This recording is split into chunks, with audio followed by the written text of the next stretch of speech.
కరీంనగర్ జిల్లా గంగాధర మండలం ఘర్షకుర్తి గ్రామంలో నిర్మించిన వీరనారి చాకలి ఐలమ్మ విగ్రహాన్ని మాజీ ఎమ్మెల్యే సుంకె రవిశంకర్ ఆవిష్కరించారు. ఈ సందర్భంగా సుంకె రవిశంకర్ మాట్లాడుతూ తెలంగాణ సాయుధ రైతాంగం కోసం పోరాడిన పోరాట యోధురాలు అని అన్నారు. ఆ పోరాటంలో చాకలి ఐలమ్మ వంటి వీరనారులు విప్లవ స్ఫూర్తిని రగిలించారని అన్నారు.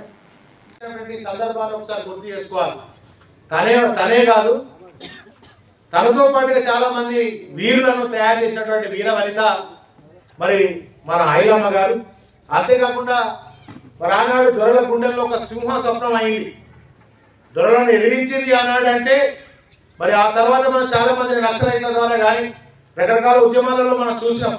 దొరల గడిలను ఎదిరించినటువంటి ఒక వనిత, ఒక మహిళ ఎవరైనా ఉన్నారు ఆనాడు అన్నిటికీ ప్రాణాలను సైతం లెక్క చేయకుండా పోరాడి గెలిచింది ఆమె. ఆ యొక్క సరిగ్గా నాకు గుర్తులేదు కానీ రామచంద్రారెడ్డి, నేను మన సినిమా కూడా చూసిన తన ఈ వనితది. రామచంద్రారెడ్డి అనేటువంటి ఒక రైతు కౌలుకు తీసుకున్నది. కొన్ని ఎకరాల పొలం కౌలుకు తీసుకొని దున్ని మొత్తం కోతకు వచ్చినాక కోతకు పోయి మార్కెట్కి అమ్ముకోవడానికి వెళ్తున్నటువంటి సందర్భంలో ఆ రామచంద్రారెడ్డి అనే ఒక దేశ్ముఖ్ వచ్చి అడ్డుకొని ఈ పండిన పంటను నా గడికి తరలించాలని అన్నప్పుడు ఆమె ఎదిరించి కొట్లాడి మళ్ళీ ఆ ధాన్యాన్ని అమ్ముకునేటువంటి పరిస్థితి వెళ్ళినటువంటి ఒక ధీర వనిత గురించి మనం ఈరోజు మాట్లాడుకుంటున్నాం. ఇది ఎప్పుడో స్వతంత్రం రాకముందు ముచ్చట. మనం ఇక్కడ ఉన్న వాళ్ళు ఎవరు కూడా పుట్టి ఉండం ఆనాడు.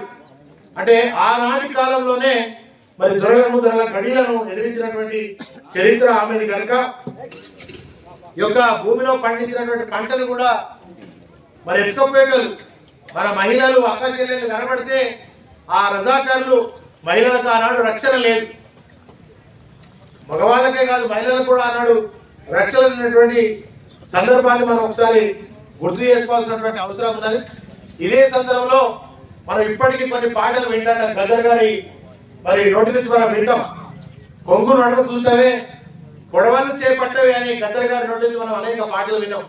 అది ఆనాడు ఆమె చేసినటువంటి ఒక పోరాటం. కొంగును అడుగు చుట్టి కొడవలను చేతబట్టి అదే కొడవలితో ఇదే రామచంద్రారెడ్డి మెడకాయ పోసేస్తానంత దూరం ఆ ధైర్యంతో కొట్లాడినటువంటి ఒక వీర వనిత గురించి ఈరోజు ఈ యొక్క ఘర్షకుర్తి గ్రామంలో మనం ఈ వీర వనిత విగ్రహాలు పెట్టుకోవడం చాలా అదృష్టం. నేను గెలిచినప్పటి నుంచి ఇది సుమారుగా 4వ విగ్రహావిష్కరణ చేసుకుంటున్నా. నాకు చాలా అదృష్టవంతుని.